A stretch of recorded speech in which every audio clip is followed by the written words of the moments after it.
Welcome to the Lynn Community Television show. I'm Sean Donahue. Here with me today, some of the leaders from the BU Youth Group down at St. Stephen's Episcopal Church. And we're here today to talk about their group, the overall mission, some of the services that they offer, and what they're really trying to achieve. I want to say thanks to my guests, Camille San Gabriel, the founder of the organization, and Selena Garad, a youth leader over there. I'm going to give these guys an opportunity to explain who they are and how they're involved with the group. Selena, let's start with you.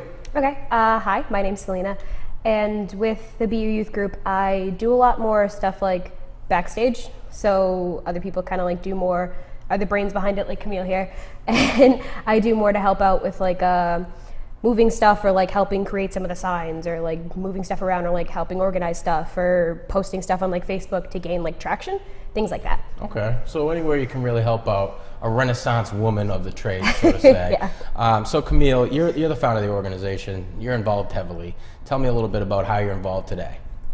Well, I helped start the Lynn Youth Pride. Like the idea started in like fall. An adult Chanel came up with the idea, and I was like, we can do this. Like they do it in other towns. They do it in Salem. They do it in Boston. Lynn's a city. They do it in those cities. Why can't we do it here? So we've been pushing for months to get it through, and we actually accomplished it a couple of weeks ago. Yeah, now this is a group that generally meets throughout the school year. You can find more information on Facebook, beyoulynn. I believe the information is at the bottom of the screen. If you want to find more additional information as to what these guys are trying to do. Most recently, you guys just had a successful year. You had your first annual BU Youth Pride event. Tell us about that. How well did it go? It went really well. I think I had more fun there than I did at my senior prom.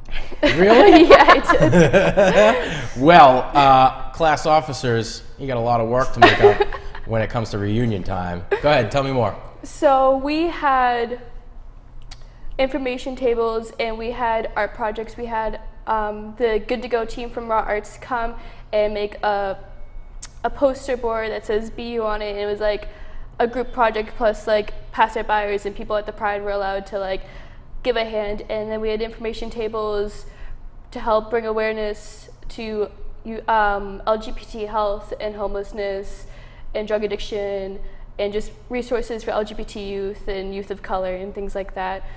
And we also had face painting, we had free food, we had a bounce house, and at the end we all gathered in the sanctuary of the church that it was held in to have spoken word events and performances and some videos played, and I was the MC for the event. So I introduced the performances, the speeches, the poems, and the films. Outstanding. So Selena, you were recruited. Now you're involved over there at BU. You're banging out posters and Facebook posts and all the stuff like that. How has the group benefited you? Well, for me personally, I know it's been a really great system of support because BU, literally, like as the saying, just BU, come as you are. They accept you no matter who you are, black, white, gay, straight, no matter what. They're here for you, and it can be a safe space for you to speak because a lot of youth often feel as though their voice isn't being heard, not just in this city, but like in general. So it ends up being a really safe place for us to use our voices and to be felt like we're being heard. I think the most important part of your group is that you're involving the youth and you're telling them to come in and be themselves. And what that does, because like I went to classical, and then after classical I went to class. You're an English grad, right? Yeah. All right, let's get it. So over at classical it was very diverse, and I mean I had friends of all different types of orientation, different faiths, and I didn't really see a lot of racism in Lynn when I was growing up throughout the high schools, and I'm sure you guys probably could say probably the same. The Lynn is a very diverse area, but when I went over to Framingham, it was a majority of white folk, you know, and it was like I can understand how people can talk about the idea of like indifference and all that, and it comes down to like one thing. It's like a lack of awareness. So when people aren't aware of each other, they tend to become scared of each other. Going back to when I was in high school, I was aware of all these people, so I didn't have any real reason to be fearful of them. So I think the point that I'm trying to make is that what you guys are doing for the youth is so important because this generation is going to come out with an idea about every single person, and it's going to be genuine. It's not going to be something that they generated from social media. It's not going to be something that they saw on the news. It's going to be something that they heard from word of mouth from that person. And I think that itself, for the focus group to actually go out and speak about these things openly, is going to do wonders for the Lynn community. I think that you guys could set an example for the other communities like Lynn, where it is very diverse. And I think coming together is the first step. And groups like yours, I think, have a pivotal role in doing it. The focus groups that you guys have, it's about 2 hours long. You have some dialogue back and forth about, topics, issues.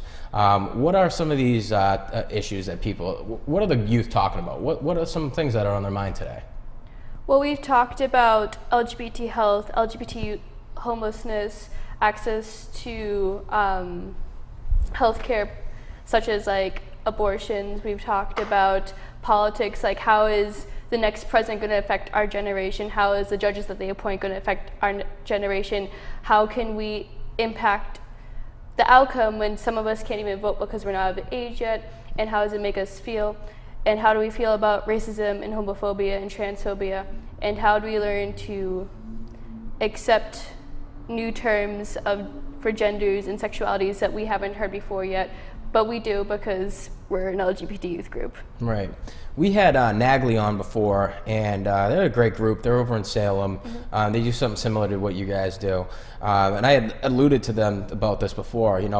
Being a youth, I couldn't imagine having to come out and, explain to people like, hey, I know you're really excited about me being with a boy and or a girl, but this is what I want, and this is what I have, and this is what makes me happy. And I've never had to do anything like that. And I couldn't imagine coming out to my family and telling them about some of the things that I don't want them to know about. And in that sense, you got a lot of courage, like these people who are in a situation, and it's so natural for them, and everything in their mind is saying, no, don't tell anybody. But then, they come out and they're accepted. I mean, it really just speaks volumes to me, and I'm really empathetic towards folks who have to do that, and it's unfortunate that we do have to do that. It's more or less, who do you love? This person. All right, good. Well, at least you're loving people and you're not hurting people. That's the big thing, man, that we really need to be aware of. So I want to talk a little bit about the group. The overall idea is to create awareness, right? So getting LGBT youth down there, that's easy enough. People who identify with the culture, they identify with the politics of it, easy enough to talk about them, but also creating awareness among the people who maybe don't know a lot about it. People who are homophobic, people who have a sense of reservation when it comes to this stuff. I mean, what are their holdups? I don't understand. I really help me understand. What is the holdup? What type of stuff do you hear from these people? Well, we both went to Boston Pride last Saturday, and we both saw at different times this woman who was protesting the Pride Festival, and Selena actually said something very interesting to the woman. Yeah, it was during the parade that was going by in Boston, and this woman was just walking around preaching, and she had this little sign that was saying that, it's a sin to be gay, you're an abomination, and things like that. And I didn't want to make a big deal out of it because we were all here to have a good time, to celebrate who we are as people, right, and to celebrate the love that we have for each other. But it was bothering me that this woman would come here in the name of her God and try to infringe upon that happiness that we all shared. So I went up to her and I asked her, what church was she from? And I tried to really talk to her about what it means to be accepting and why our church believes that all are welcome, that the God that we pray to loves all of us equally. And she was very not receptive to what I was saying. She was very upset because she was very angry that I was even going up to her in the first place. She said that, I've already heard this message. I've heard this message again and again. I don't need to hear it. So I kind of just left her with, the God that I believe in, the God that I know, loves all of his children equally, and I'll just leave you with that. And I just walked away from her because I wanted her to know that the God that she preaches of isn't real. The God that we know, the God that we praise, the God that St. Stephen speaks of, loves everyone equally. Right. Yeah, I mean, somebody should really remind her that, we're all sinners equally. Yeah. Use her own book against her. I actually tried to mention that, and she just said no. So I was like, okay, well. You say no, but God says yes, and I'm not really here to argue that guy, so I'll let you do it. Good luck. But he can make fools out of all of us, and that just goes to show. I mean, so this person, Christian person, holding up a big sign, Jesus doesn't like these people here. Yeah. It's like Jesus accepted everybody. He was the one he sought out sinners. Like, that's who he accepted. It wasn't the people of great stature, the richest people, or the most beautiful people. It was the sinners. That's who he was after. So, in that instance, anybody who uses faith against somebody's sexuality should be aware that, unless every time that you've expressed your sexuality was in a way to make life, you two are sitting in the same exact way. So just leave me alone. Leave me alone, and I'll ask for forgiveness later at the end of the week, just like you will. So I want to talk a little bit about some of the youth pride. It's a big, huge topic today. And I think, back in high school, I didn't know a lot of the kids. Like, there was maybe a couple kids who were out, very openly gay, and it was fine, not a big deal. But today, it's more or less, these people, they belong to a community today. Do you think that this is going to grow? Where do you think it's going to go? What can come about from this whole movement? I think it has been growing for a long time. I feel that every time someone comes out, it makes it easier for another person to come out, because that person made the people they came out to more aware of the LGBT community and more aware that there are people, there's people who think that the people in their inner circles, if they think none of them is LGBT, they're wrong. 1 out of every 10 people is gay, and a heck of a lot of them have not cis-normative gender identities as well. So we're hoping to, end homophobia, transphobia, but that's going to be a long, hard journey. People of color are still fighting for their rights, and they've been fighting for it forever.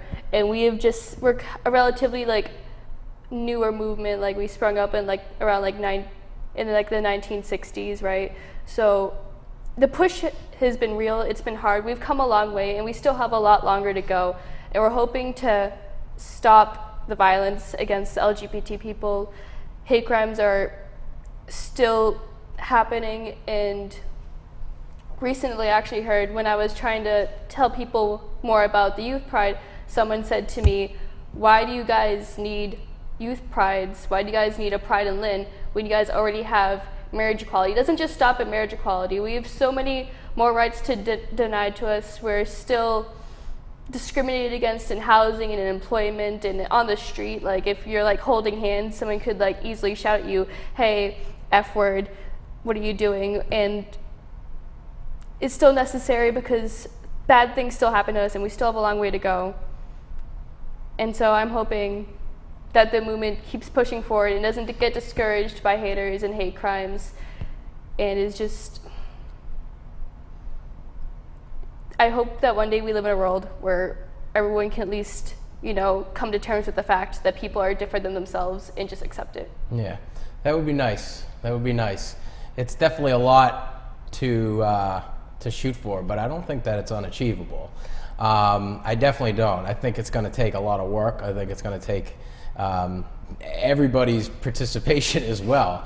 I definitely think that it's going to come with your generation, though. I think there's a lot of people who are still here, and they're set in their ways, and that's just the way that it's going to be.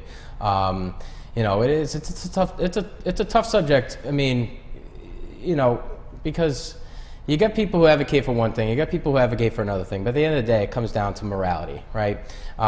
So good versus bad. And it's like, what bad are these people doing to you? I mean, what are they causing you? What obstacles are they putting in your way? And the answer is nothing. It's literally nothing. We're talking about this movement right now. So what would you say to those people who maybe aren't seeing a whole lot of success? Maybe they're still feeling the presence walking down the street when they hold hands with their partner, where they're hearing, references that aren't so nice. People who aren't, seeing any gain, they're not seeing a level of equality. What types of words of encouragement would you give them? To not give up hope, that one day you will find people who love and accept you for who you are. And I find that if you demand acceptance, if you demand change, you will get it. I have been demanding more and more that people refer to me as the gender I identify as and the pronouns I identify as, and I feel it's kind of empowering to demand it, and it's also helpful to the people because people are forgetful, and I understand that, and I forgive them for that. I bear no grudges if someone misgenders me, that's fine, and it's helpful to them, and it's helpful to me, and it's helpful to people around me who are in the same situation that I was before I felt like I was comfortable coming out to people I know about who I am. Seeing people do the things you wish you could do encourages you to do those things. And I'm sorry. Go ahead. That same assertiveness that Camille has, for a lot of people, it can seem scary. It can seem very frightening towards them, which is understandable. But to them, I'd just like to say that there will always be some place for you to be yourself. There's always going to be, even if you can't see them, if you can't find them right now, there will always be people who are willing to love you for the person that you are and the person that you were born to be. Right. Yeah, definitely. I mean, in that sense, I always kind of, when I was growing up, we were really Irish, so, basically it's blunt, tough love, and that's just the way that it was, and I assimilated to that. I'm sure not every Irish person really identified with it, but it's a little bit difficult. And, I had always kind of had, indifferences in sports and stuff like that. I'm having trouble with this kid, or if I have trouble with, trying to meet this girl, what should I do?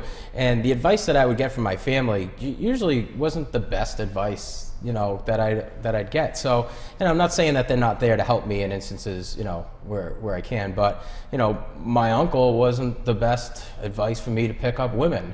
My grandfather wasn't the best advice for me when it came to learning about, English. He was more of a mathematician. So it's really important, it's really valuable that the group exists and people have a venue to go to and actually be part of something, because it gives them ammo, so to say. When they go on the street and they face that indifference, it's okay, I've heard this dialogue before, I've got something prepared, and I can explain to this person my point of view in a social and moral standpoint. And if they take my advice, it is what it is. And if they don't, well, at least I got better at presenting it.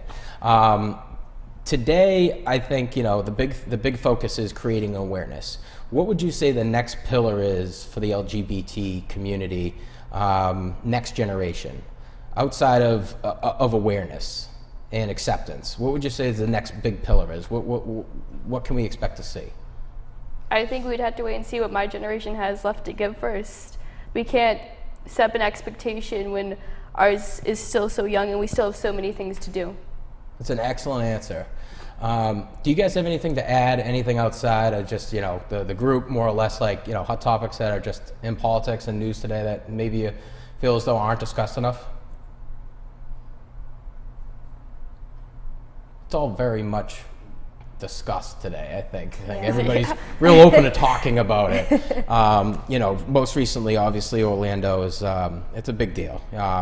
50 people are dead, and, it's over bigotry, it's over, misunderstanding, and, it's just unfortunate that this person didn't get the time to know each and every single one of those 50 people, all the good things that they probably do in their lives. And I'm not saying everybody's perfect in any way, shape, or form. We all got flaws, and we all got things that we need to improve on. But I think what you guys are doing, it's not only important, it's imperative. It's imperative to communities like Lynn. It's imperative to youths who may not be able to identify with their social normality that their environment presents. So I want to say thank you guys for coming onto the program. That's the BU Youth Group. You can find more information about these guys on Facebook. It's Facebook/BU Lynn. You can also send an email out for additional information, beyoulynn@gmail.com. These guys are over at St. Stephen's Episcopal Church, 74 South Common Street in Lynn, Massachusetts, 01902. I want to say thank you to my guests, Camille and Selena, for coming on to the show. That's it for the Lynn Community Television show from the studios here at LCTV. I'm Sean Donahue, wishing you all the best.